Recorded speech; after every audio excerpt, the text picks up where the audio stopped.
We all know that cancer and heart disease are one of the two most common diseases that are afflicting us, and some of us who listen to alternative medicine or look at articles of research and study what's going on in our culture, we have more plastic foods and more foods that are there for taste but not for value, and they don't resonate well with the cells of the body. The DNA within the cell needs organic, biologic material and not chemicals.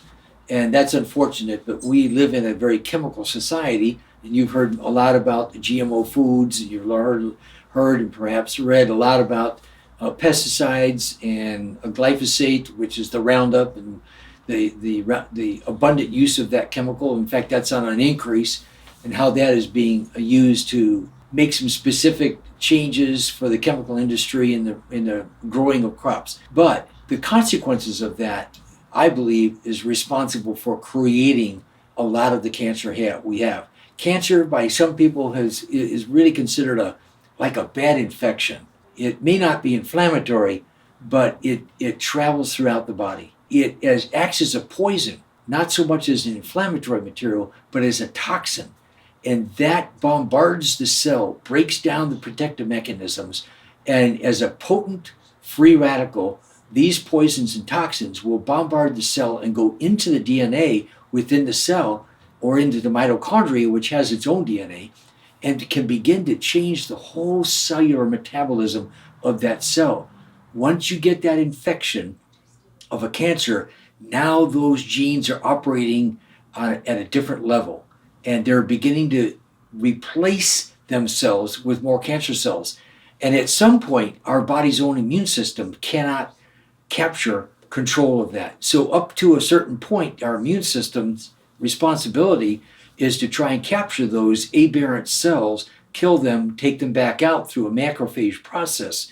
But cancer is an immunity condition, and if our immune system is depressed, if it's been depressed because of a toxic influx of poisons and toxins from chemicals and poor diet, etc., that is capable of creating the medium for cancer to begin to grow. And once it grows and stays there, and it can stay there, it will start to eat normal cells. It will start to feed on the nutrients that your body needs to run the other organ gland systems.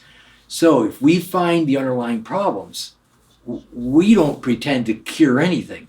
But if we can find the weaknesses within the body through testing, and we use that, when I use that word testing, it's a quantum reflex analysis.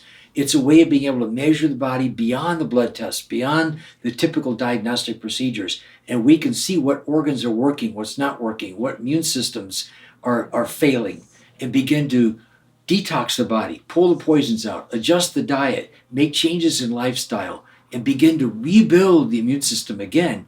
Then essentially, it's like kicking that football back down the field, so we got more time to work on rebuilding the body's own immune system, and fighting that cancer. And we don't pretend to heal anything, but if the body is going to be well, if it's going to put up a battle, we've got to go back to using the rules of the game, which is natural products, herbs that resonate with the DNA, that can get in there, begin to kill viruses and kill bacteria that live and grow on that gene deck and alter cellular function.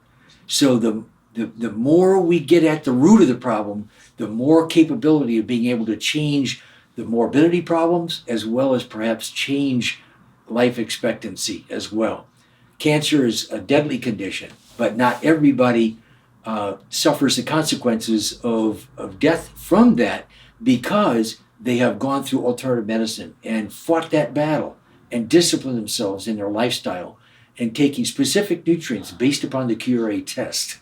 So I would challenge you to consider that as an alternative to be able to deal with problems with your immune system.